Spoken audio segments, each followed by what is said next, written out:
Closing the Gap, a multidimensional economic strategy. The American housing market in 2026 faces a trilemma of historic proportions.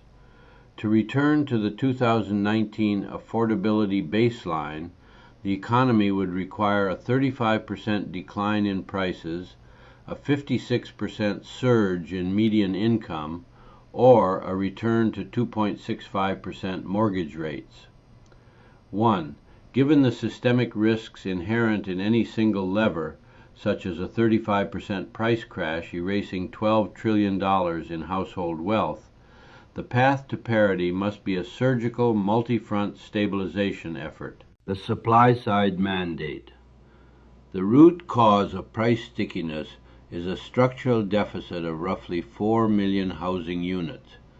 Closing the gap requires YIMBY, yes in my backyard, legislative reforms to dismantle exclusionary zoning by incentivizing high-density mixed-use developments and streamlining the red tape that adds up to 25% to the cost of a new home. The market can achieve price moderation without a catastrophic crash. Monetary calibration and locked-in liquidity. While the Federal Reserve has pivoted toward a neutral stance, mortgage rates remain sticky in the 6% range due to volatility in the bond market.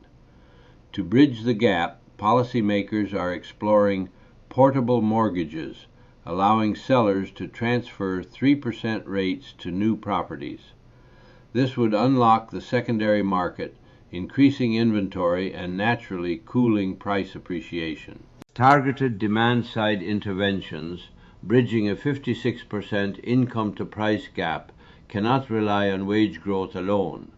Effective strategies include down payment assistance, federal grants targeted at first-generation buyers to offset high entry costs.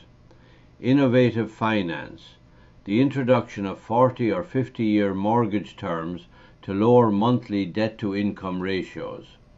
Tax incentives, expanding the low-income housing tax credit, LIHTC, to encourage private investment in missing middle housing. Conclusion. Closing the affordability gap is not a matter of waiting for a crash, but of an orchestrated great housing reset. It requires a decade of building at scale, moderate interest rate easing, and targeted subsidies to ensure that housing once again functions as a vehicle for stability rather than a barrier to entry. Subscribe for more analysis of business, finance, and technology.